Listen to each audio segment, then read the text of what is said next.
Alright, hello everyone, and welcome back to another update for Palworld. We're looking at 0.5.0 over here, which introduces crossplay across all platforms. I don't know how exactly they did that, since there's AAA titles going around that still haven't been able to manage, uh PC and PlayStation, or Xbox and PlayStation, but they say across all platforms. Now, I'm not gonna go out and grab myself a console to test this out. I'm strictly a PC player.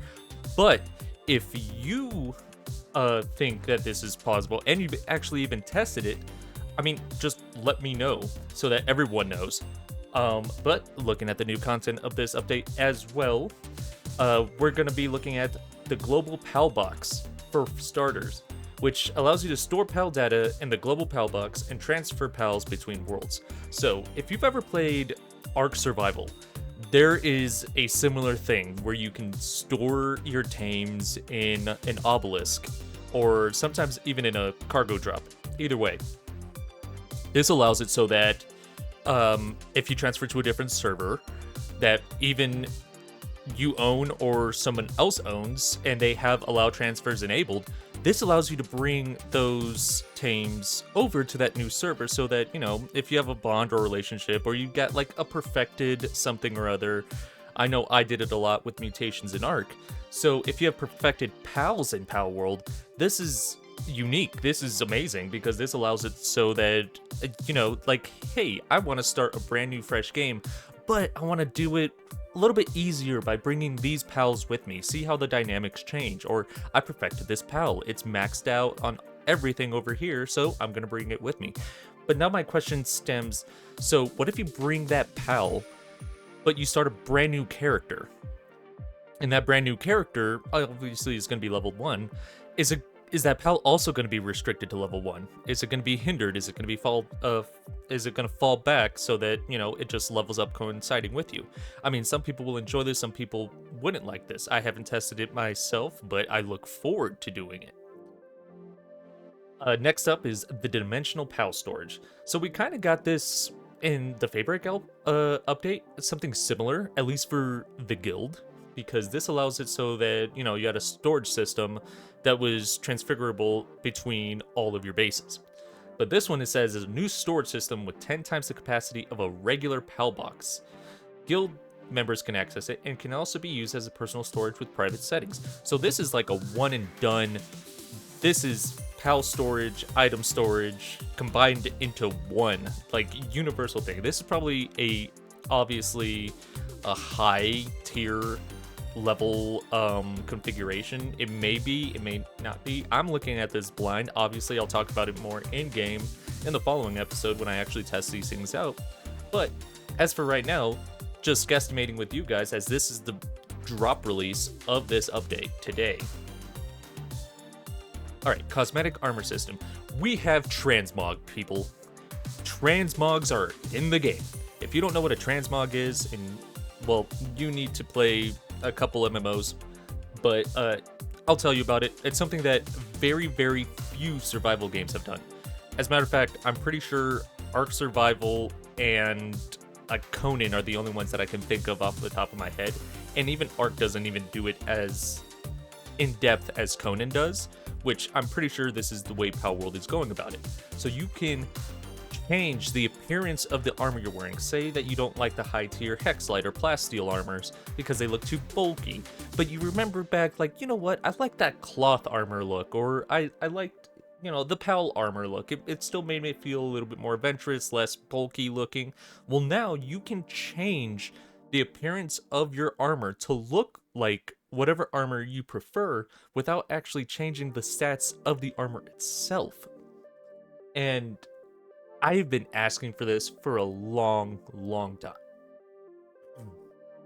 A long, long time. And I'm actually glad it's here.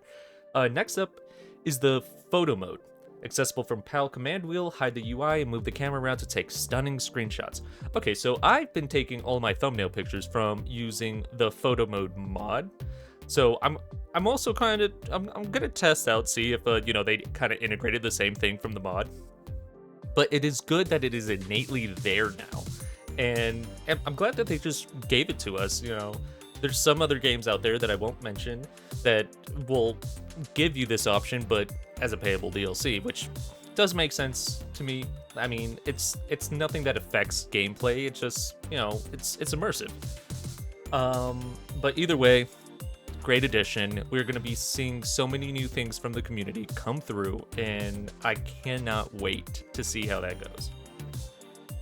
Rafting table. Combine low rarity blueprints to create high rarity ones.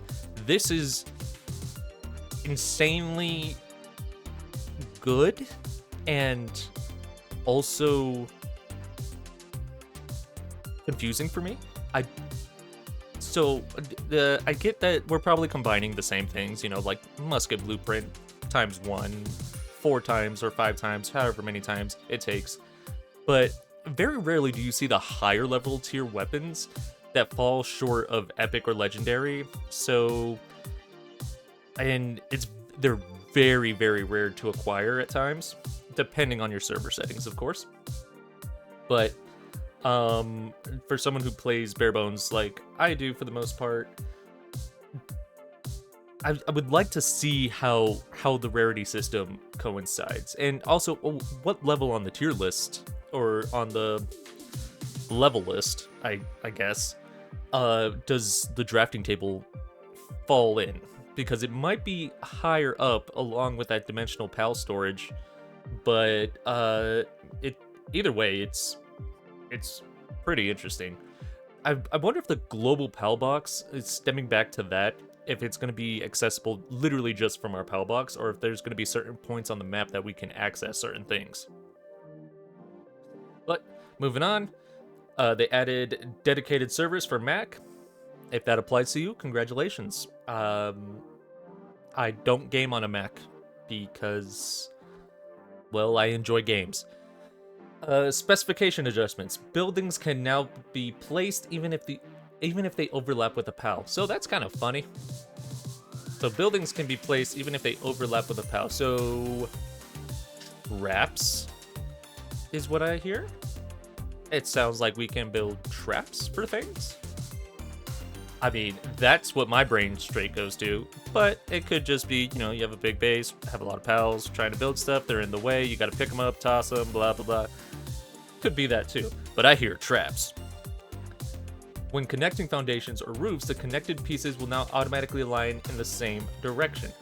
Okay, good. I'm glad this is a thing, because sometimes you had to double up on resources just to place a sloped roof, and a lot of that time, it got weird. And not exactly sure how we felt about that, but either way, I'm glad that they finally are starting to address some of the building problems that exist in the original space of the base. Alright, assigning an ice pal to the flea market will slow down item decay in storage and sales. Perfect for those who play multiplayer servers with a lot of people on those servers. Added torches at the entrances of random dungeons for better visibility. Okay, so now we can fly around and actually see dungeons.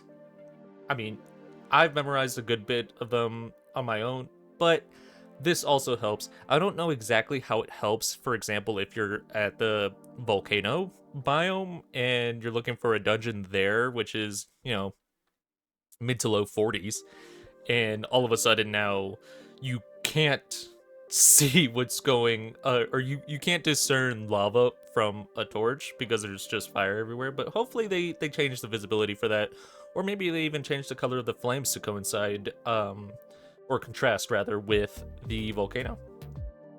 Some weapons that dealt ultra high damage to trees will no longer drop items upon destruction. Damn it!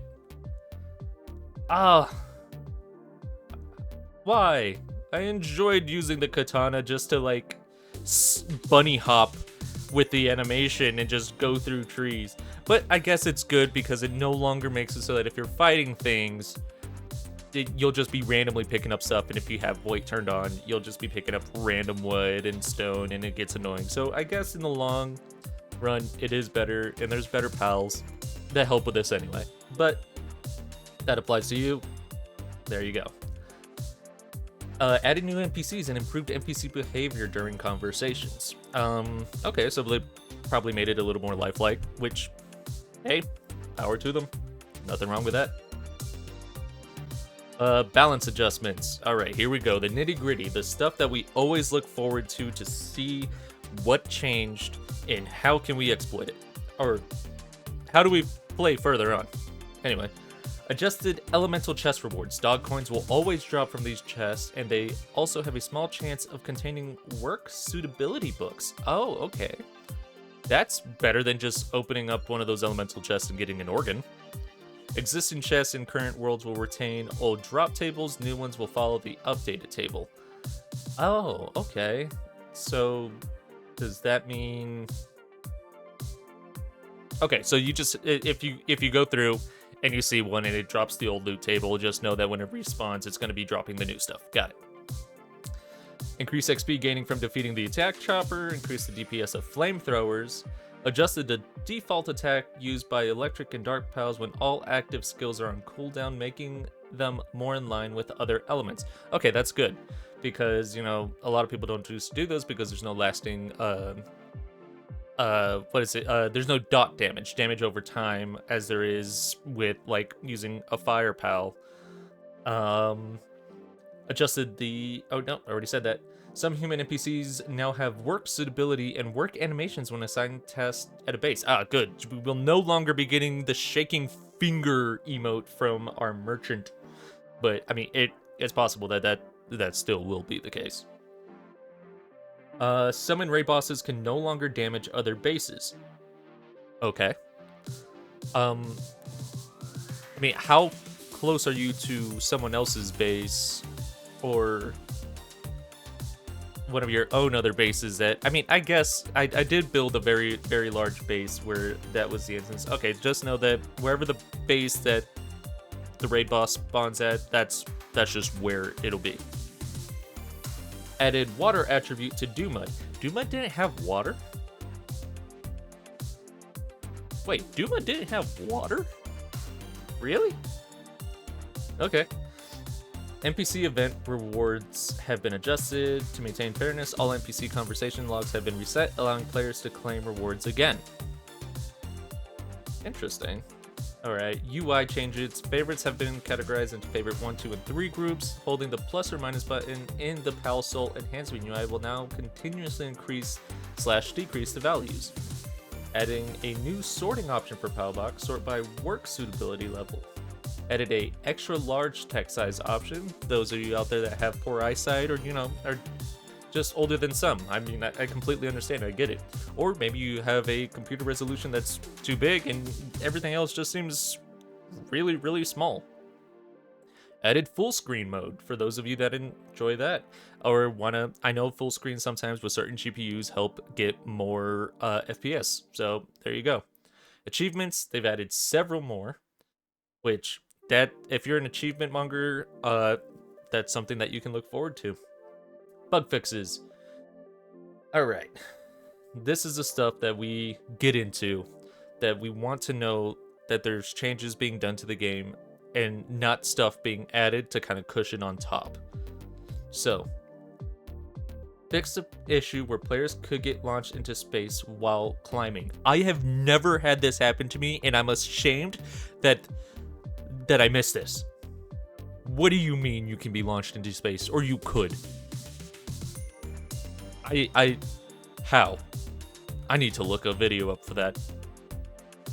Fixed a bug where getting stunned by an enemy while riding a flying pal over water would send the player flying into the sky.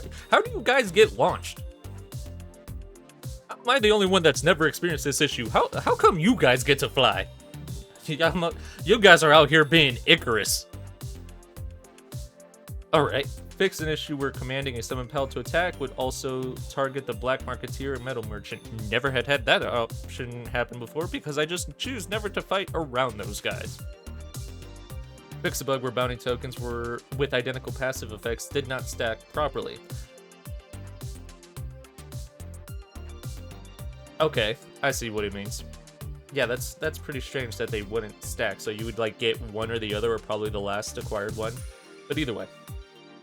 Fix an issue where players would sometimes get launched upward when dismounting Azure main. Okay. I've never had an Azure main, so I've never had that problem. Have I had an Azure main? The hell's an Azure main? Either way. Fixed an issue on dedicated servers where pals could get stuck on top of feed boxes. Okay, I've had that issue before, yeah. Fix an issue where raiding NPCs could attack players through walls if they couldn't reach them. I mean, that's kind of funny, though.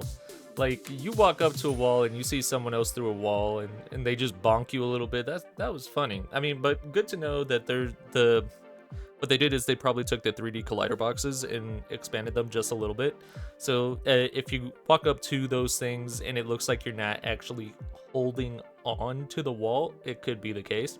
Either that or they lowered the hitboxes on the reach of those NPC raiders. Fixed a bug on dedicated servers where bounty token effects were not applied upon login. We have login effects? Fixed an issue where attacking some NPCs did not add to the player's crime level. Oh, you guys got a free pass on GTA, but no more. And then various many other minor bug fixes. Okay, so they say various many other minor bug fixes, but I'm going to be taking a close look to see what those bug fixes are because I know I've pointed them out in my videos before. But if there's anything that you guys see that obviously I do not, be sure to let me know. And obviously we get our final thank you for continued support of Palworld. So yeah, that brings us to the conclusion of 0.5. I didn't see anything that was directly issued to any of my gameplay in the bug fixes menu, but if there was something that applied directly to you or someone you know, or it's happened on your server before and you didn't know how to fix it, hopefully some of this stuff got resolved. I want to see a little more improvement on the bug side. There's not a lot of bugs that I can think of that Palworld suffers greatly from, but there are some things that I would like changed or like to see a change of. But this goes to show, regardless of what my gripes and complaints are, that they are continuously working on the game and that the game is growing. The people playing it are growing alongside with it. I mean, this post has been up for less than a day. There's already 5,000 people upvoting it. And the discussion posts on Steam are going crazy about it as well. So if there's something that you want to discuss or that you want to ask someone in there, make sure to do so. Also, if you enjoy this video, make sure to leave a like. You know, do the thing and thing and thing. And I'll be catching you in the next one. Goodbye. It's time to look at the enemy. Look in the mirror if he is no friend to me. It's not working out, maybe it's the case.